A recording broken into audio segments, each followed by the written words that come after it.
everyone, welcome to Drishti Judiciary. There's a very important announcement for each one of you. CLAT ने अपना application process initiate कर दिया है.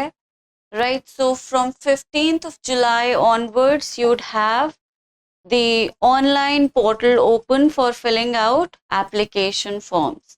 और ये portal 15th October तक एक्टिव रहेगा. तो 15 जुलाई से लेकर 15 अक्टूबर तक आप अपने एप्लीकेशन फॉर्म को फिल कर सकते हैं. ठीक है, आपका एग्जाम सेंटर एडमिट कार्ड के दौरान आपको बताया जाएगा जब आपको एडमिट कार्ड दिया जाएगा. एग्जाम का टाइम सबको पता होना चाहिए. It's 2 to 4 on 1st of December. Fees के बारे में भी आप सबको पता ही होना चाहिए. For general and OBC candidates the fees is 4,000 rupees and for SC, ST, PWD the fees is 3,500. ठीक है, एलिजिबिलिटी के बारे में भी मैं डिस्कस कर चुकी हूँ. जनरल एंड ओबीसी कैटेगरी के बच्चों को 45% मार्क्स मिनिमम 12th में चाहिए to be eligible for this, not the exam but for the college. And for the students who are in SC, ST, PWD और BPL category they just require 40% of marks. तो वो बच्चे जो confused हैं इस बात से कि मैम एग्जाम तो बोर्ड से पहले हो रहा है, इसमें मार्क्स का क्या रोल है, हम मार्क्स कैसे दिखा पाएंगे. तो ये मार्क्स आपको एप्लीकेशन फॉर्म फिल करते हुए नहीं चाहिए होते हैं.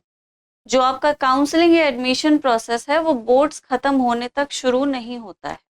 तो जब बोर्ड्स खत्म हो जाते हैं और मार्क्स आते हैं और आपको लिस्ट दे दी जाती है जिसमें आपको कॉलेज अलॉटेड होता है, तो कॉलेज में काउंसलिंग के दौरान आपको वही मार्कशीट सबमिट करनी पड़ती है. और उस मार्कशीट में 45% और 40% रेस्पेक्टिवली आपकी परसेंटेज होनी चाहिए. अगर वो नहीं है तो भले ही आप रैंक 1 हो एग्जाम से या अपनी सीट को खो बैठेंगे, डिस्क्वालीफाई हो जाएंगे. ठीक है, तो यहाँ पे रोल है इस परसेंटेज का. अच्छा, आप देख ही सकते हैं कि जो एग्जाम की विंडो है वो काफ़ी, जो एप्लीकेशन फॉर्म की जो विंडो है वो बहुत लंबी है. मतलब आपके पास अच्छा खासा टाइम है फॉर्म को ठीक से भरने का. ठीक है, तो बस क्योंकि NIRF के रैंकिंग में कॉलेज 1, 2, 3 दे रखे हैं तो उसको आंख बंद करके ऐसे नहीं करना है. जो नंबर 1 है वो नंबर 1 प्रेफरेंस है, जो नंबर 2 रैंक है वो नंबर 2 प्रेफरेंस है, and so on. Don't do that. मैंने पूरा का पूरा एक सेशन लिया है इस चीज़ पे कि आपको कॉलेज किस तरह से सेलेक्ट करना चाहिए. ठीक है, कॉलेज आपको दिशा दे सकता है, आपको रास्ता दिखा सकता है, लेकिन उस रास्ते पर आपको खुद ही चलना पड़ता है. तो कॉलेज आपके भविष्य को संवारता नहीं है, वो आपको सब कुछ थाली में परोस के नहीं देता, खुद भी मेहनत करनी पड़ती है. तो कॉलेज आपको एक बेहतरीन एक्सपोजर, अगर वो बहुत अच्छा कॉलेज है तो वो आपको वही बहुत अच्छा एक्सपोजर दे सकता है. आपकी ट्रेनिंग एज अ प्रोफेशनल बहुत अच्छी हो सकती है, लेकिन इसका ये मतलब नहीं है कि अगर आप किसी और कॉलेज में जाएंगे तो आपको कुछ कम मिलेगा. ठीक है, the same facilities might not be there, लेकिन पर्सनल डेवलपमेंट नाम की भी एक चीज होती है. और जब प्रोफेशनल की बात आती है, when we talk about a profession, तो सेल्फ डेवलपमेंट ज्यादा रोल प्ले करता है. लॉ आपको सिखा दिया जाएगा, पढ़ा दिया जाएगा, कंसेप्ट और प्रिंसिपल पे ही पढ़ाया जाएगा, लेकिन उस लॉ को इंटरप्रेट करके प्रैक्टिस आपको खुद करनी है, चाहे आप जज बन के करें, चाहे आप एडवोकेट बन के करें. तो ये आप खुद की मेहनत है जो आपको इस लीगल प्रोफेशन में बढ़िया बनाती है. राइट, तो कॉलेज को सिर्फ इस वजह से नहीं चूज करना है क्योंकि वो रैंक 1, 2, 3, 4 पे है. बाकी जितने भी पैरामीटर्स मैंने अपने यूट्यूब सेशन में डिस्कस किए थे वो सारे के सारे ध्यान में रख के प्रॉपरली प्रेफरेंस को चुनना है. कहीं ऐसा ना हो कि बहुत एक डिसेंट गुड कॉलेज आप अपनी रैंक के हिसाब से डिजर्व करते हो और आपको वो मिले नहीं क्योंकि आपने प्रेफरेंस में कुछ और ही डाल रखा था. ठीक है, तो इसलिए सोच समझ के, plus the level of your preparation, आपने कब प्रिपरेशन शुरू करी है, ये भी आपके प्रेफरेंस को गवर्न करेगा. तो हर चीज सोच समझ के अच्छी एक प्रॉपर डिसीजन लेकर, पैरामीटर्स को एग्जामिन एनालाइज करके, अपने पेरेंट्स से या अपने पीयर से, मेंटोर से बात करके फिर डिसाइड करिए. ओके. दूसरी बात, क्योंकि एप्लीकेशन का जो विंडो है वो बहुत लंबा है, तो आप मान सकते हैं कि बच्चों के पास बहुत टाइम है फॉर्म फिल करने का। तो बहुत सारे बच्चे जो शायद इनिशियली नहीं डिसाइड कर पाए हैं कि उन्हें क्लैट में अपीयर होना है या नहीं, वो बाद में डिसाइड करें। तो the point is that the number of students appearing for this exam might be a lot. तो ये सिचुएशन आ सकती है कि आपका कंपटीशन बहुत टफ हो। तो इसीलिए अपने कंपटीशन की जो प्रिपरेशन है उसे उसे उसी हिसाब से करिए, उसी लेवल से करिए कि ये कंपटीशन टफ होने वाला है, बहुत सारों के बीच में मैं compete करूँगा या करूँगी।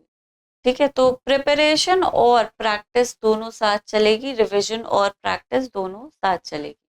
प्रिपरेशन पहले कर लेता हूँ, फिर रिवाइज कर लूँगा, फिर प्रैक्टिस करूँगा, ऐसे नहीं होता एक एप्टीट्यूड एग्जाम का तैयारी। ठीक है, प्रिपरेशन के साथ-साथ प्रैक्टिस करना पड़ता है, क्योंकि ये एप्टीट्यूड है, नॉलेज का टेस्ट नहीं है, ये एप्टीट्यूड का टेस्ट।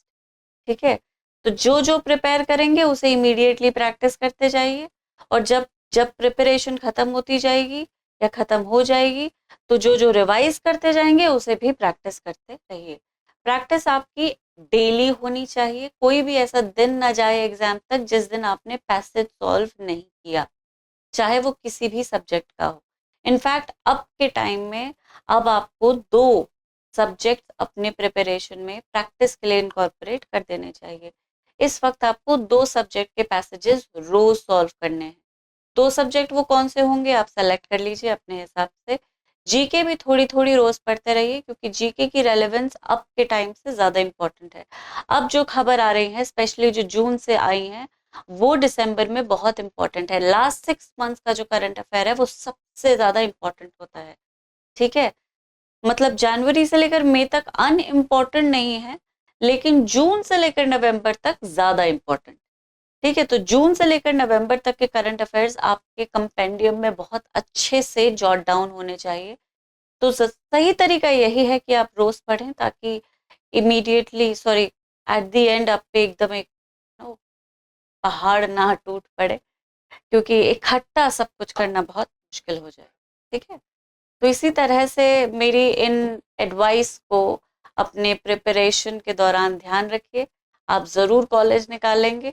बाकी और किसी भी तरह की हेल्प की ज़रूरत पड़ती है तो आप कमेंट्स में बता सकते हैं, मैं उस पे ज़रूर कोई सेशन रिलीज़ करूँगी।